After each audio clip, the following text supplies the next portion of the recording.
Hi everyone, welcome to my channel. My name is Jennifer. In this video, I'm going to be showing you how to set a pull timer, as well as a few other odds and ends that I had to kind of find out the hard way. When I got my pull pump, I was mystified by the 3-prong plug, and I'm just going to go over a couple little troubleshooting things that will hopefully help you out. So if that sounds like something you need to see, stick around. Okay, so the way my pump is set up, there is an outlet here and then power fed to this box right here. There are batteries in here. You just pull this and they will come out.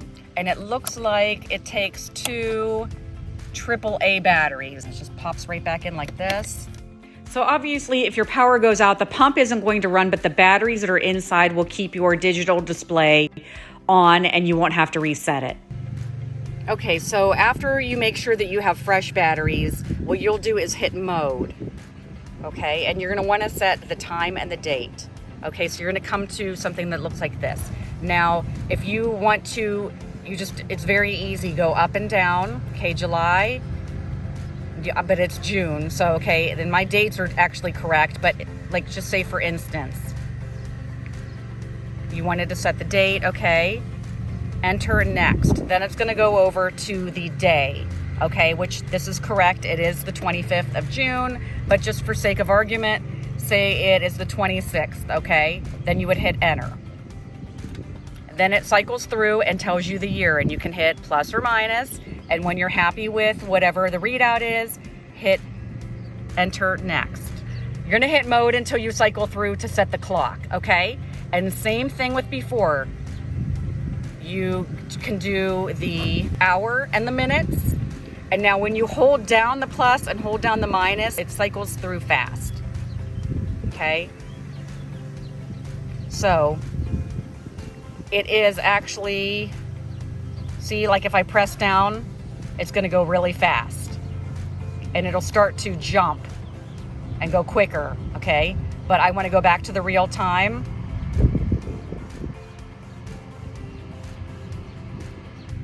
Okay, so the real time of day is 4:28. So I want to go through, whoops. See, it goes, if you press down, it goes really fast. So when you get close, you kind of have to pump it gently like this. Okay, so 4:28, and then you hit mode again. And now it'll take you, this is the part where you set the events, the on and off events, which are basically, mine feeds the power to my pump, which I'll show you here in just a second. But I want to tell it, this is event 1, okay, and I want to tell it when to come on. And mine are actually already set. I don't want to monkey with them too much because I don't want to goof it up. But typically what you would do is just hit, like I did with the time. Like I did with the time, you would just up and, plus and minus.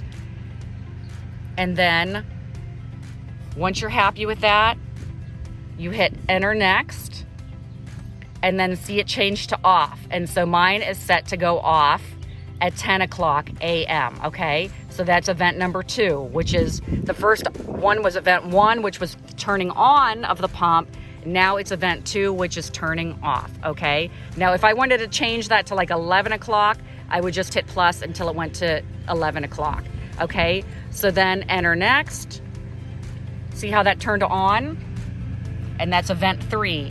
So this is already preset. And again, I just want to kind of explain how this works. I don't want to mess with it too bad and goof up what I already have set.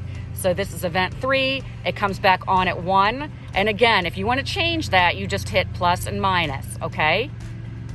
Enter next. Event 4 is off. It shuts off at 3 o'clock.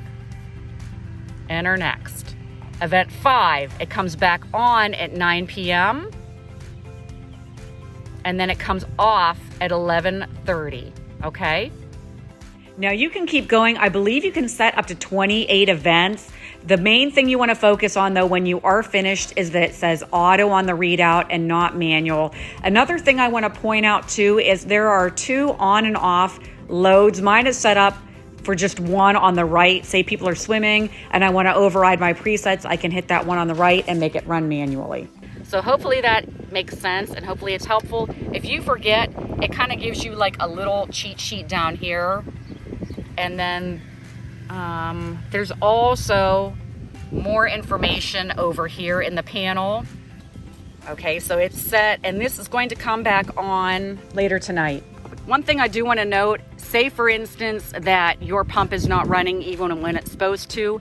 If you have a setup like mine, make sure that your reset button isn't popped out and lit up red. Just a note of caution. So here's my pump over here. If you have a pump like this, there are on and off switches underneath. So if you want your pump off, you would put it like in the middle position. If you want it high, the pump is going to kick on high. And if you want it on low when it runs, which it's currently not during those times when it's supposed to run, but you would push it and click it to that. But I'm going to turn it off, and I'm going to show you something that I was not familiar with. So if you have a kind of plug like this, okay, my pump came with a prong that looks like this, and I was like, okay, what the heck? I had to have my electrician come out. So I had a normal kind of outlet. He had to come out, he rewired it to fit this 3-prong, which I believe is called a twist prong. So as you can see, there's like one that's bigger than the rest, but they have kind of like those little tabs connected to them. I don't know, I'm sure there's terms. But so that largest prong is going to go in this one with kind of like a little groove and a notch in it. So what you do is insert this, and then true to the name, it's a twist prong, I believe, and I've also seen it called turn prong, but I don't know if online that's like maybe a trademarked name. So to plug this in, you had to twist it. Now, if you want to unplug this, you can't just pull it out because it's in there. So to unplug it, you would want to turn it to the left and then pull it out. So if you're not familiar with this kind of plug, I wasn't at first, then this would be helpful to know. I did do a video last year showing how to change the sand in your filter, so look that up on my page. But also another helpful hint is to make sure at the beginning of every year, I take this pump away. I live in Ohio, I put it up for the winter, I bring it back out. I had a little mishap this year where I filled the water line up to where it was supposed to be, came back the one day, thank goodness my pump wasn't set to run, and the water line had drained out, and it's because one of these bands had come loose. So just make sure that you don't try to tighten it with your hand.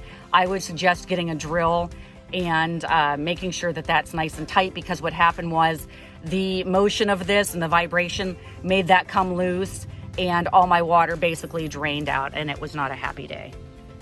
I hope this video was helpful. I am far from being a pool expert or an electrician, but I hope that by the things I've learned, I save you 10 minutes of aggravation. And if this was helpful, please give me a like and a follow. I'm also on TikTok and Instagram. Please find me there as well. If you have any questions, leave them in the comments. If I don't know, maybe somebody watching, one of my followers, will know, and they will answer if I don't. As always, I thank you so much, and until next time, take care.